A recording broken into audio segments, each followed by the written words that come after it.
মনে হলো তুমি আমার চিঠি পড়ে ঘাবড়ে গেছ।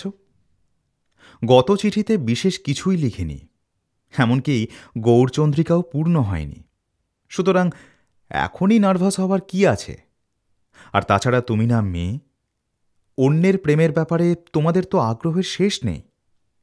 শিক্ষিতাই হোক আর অশিক্ষিতাই হোক, প্রেমপত্র সেন্সর করতে মেয়েরা তো শিরোমণি। ইউনিভার্সিটির জীবনে তো দেখেছ, লেকচার শোনা, কফি হাউসে আড্ডা দেবার মতো অন্যদের প্রেমপত্র হাত করাও প্রায় সব মেয়েদের নিত্যকার কাজ ছিল। গণ্ডগ্রামে যাও, সেখানেও দেখবে পারুল বৌদির চিঠি অন্নপূর্ণা ঠাকুরজি না পড়ে কিছুতেই ছাড়বে না। শুনেছি স্কুল কলেজে মেয়েদের চিঠি এলে দিদিমণিরা একবার চোখ না বুলিয়ে ছাড়েন না। ছাত্রীদের অভিভাবকত্ব করবার আছিলায় চুরি করে প্রেমপত্র পড়াকে কিছুটা আইনসম্মত করা যেতে পারে মাত্র, কিন্তু তার বেশি কিছু নয়। তাছাড়া প্রেমের কাহিনী জানতে মেয়েদের অরুচি? কলিকালে না জানি আর কত কি দেখব শুনব। মেয়ের বিয়ে হলে মা পর্যন্ত জানতে চান। হ্যাঁ রে খুকি, জামাই আদর টাদর করেছিল তো? হাজার হোক, মা তো ঠিক খোলাখুলিভাবে সব কথা জিজ্ঞাসা করতে পারেন না, তাই ঘুরিয়ে আদর টাদর করার খবর নেন। বাসর ঘর তো মাসি খুড়ি থেকে শুরু করে দিদিদের ভিড়ে গিজগিজ করতে থাকে।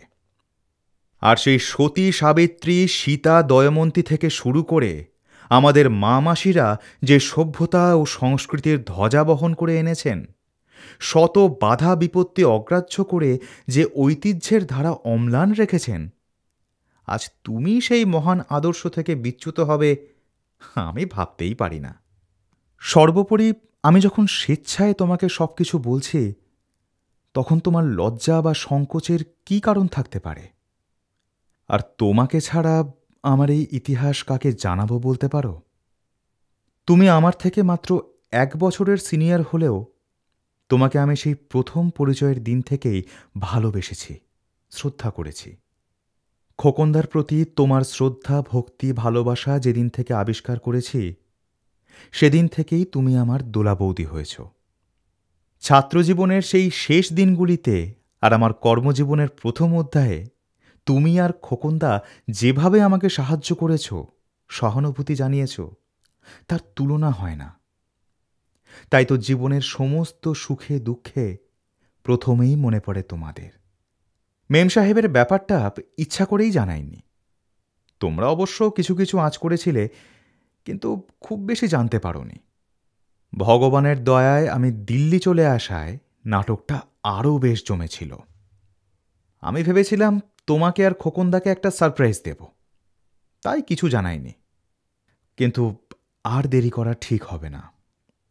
তুমি যখন আমার বিয়ে দেবার জন্য ব্যস্ত হয়ে উঠেছ, তখন সব কিছু না জানানো অন্যায় হবে। আর শুধু মেম সাহেবের কথাই নয়, আমার জীবনে যেসব মেয়েরা এসেছে তাদের সবার কথাই তোমাকে লিখব। সব কিছু তোমাকে জানাবো, কিচ্ছু লুকাবো না। আর কিছু না হোক, তোমাকে হলপ করে এইটুকু গ্যারান্টি দিতে পারি যে আমার এই কাহিনী তোমার খুব খারাপ লাগবে না। যদি ভাষাটাকে একটু এডিট করো, তাহলে হয়তো ছাপা হয়ে বই বেরোতে পারে। সুতরাং হে আমার দোলা বৌদি, ধৈর্য ধরো। হে আমার খোকনদার প্রাণের প্রিয় দোলে দোদুল দোলে দোলনা দোলা, তোমার ভাতৃসম লক্ষণ দেবরের প্রতি কৃপা করো, তাঁর ইচ্ছা পূর্ণ করো।